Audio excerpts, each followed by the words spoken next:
Now, when it comes to retirement, we all want to leave the workforce being comfortable financially. But a new study has found that 1 in 4 retirees is still paying off a mortgage or renting a home. So how can you make sure you're not weighed down in property debt in your twilight years? Well, joining us live from Brisbane is financial expert from Aspire Retire, Olivia Maragna. Good morning, Olivia. Good morning, Jane. So what has this research found? How is housing debt affecting pensioners?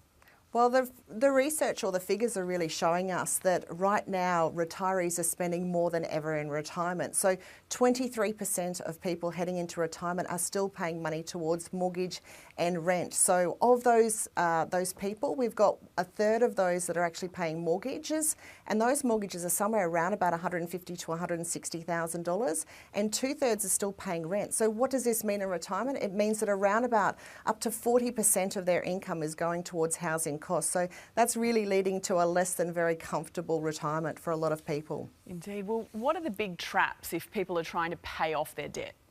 Well, I think the biggest thing, particularly through a mortgage life, is people refinance and increase their mortgages throughout that life. So getting into that trap of increasing your loan and taking a lot longer to pay off is certainly one of the biggest things. Now, also, obviously, just paying interest off their mortgage is another trap to fall into. And particularly while interest rates are quite low, people aren't paying enough off their mortgage. So, these are great opportunities to be paying off mortgage, and staying away from that credit is definitely the key. All right, well, at different stages in life, there are obviously different demands on your finances. Let's start with people who are in their 40s and 50s. What should they be doing now to avoid having a whole lot of debt by the time they retire? Well, I think the most important thing is you've got to do your figures. So people are marrying later, they're getting mortgages later, housing costs are a lot higher. You've really got to do your figures to make sure that you're making the right repayments to make sure that you don't have debt in retirement. So forget about what the banks are telling you to repay.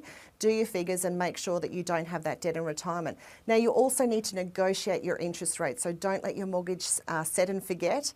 Make sure you're contacting your bank or shopping around for your mortgage every 6 months, and really targeting those high interest rates. So if you've got credit card debt or personal loans, knock those off so you can really start concentrating on paying off that mortgage. What about people who are already in their early to mid 60s? If they're getting to that retirement point and they still have housing debt, what should they be doing? Well, I think the most important thing is they've got to really make sure they're mindful of their budget. So, if you've got these payments that you have to make towards your mortgage or your rent, you've got to be really tight with your money and make sure that you know exactly where you spend your money.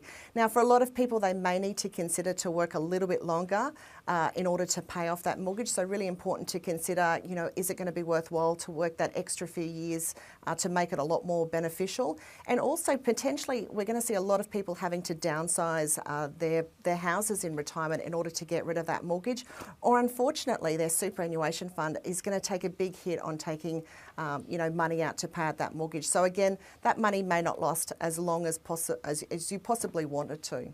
All right, and just finally and quickly, is there a magic number that we need to be aiming for?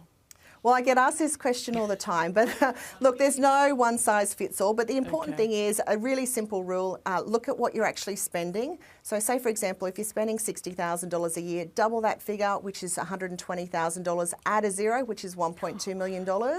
If you've got that figure, it's likely that you're never going to need to worry about money again. Oh, $1.2 million. Easy. Olivia Maragna no worries, Jane. from Aspire Retire. Thanks for that. Thanks, Jane.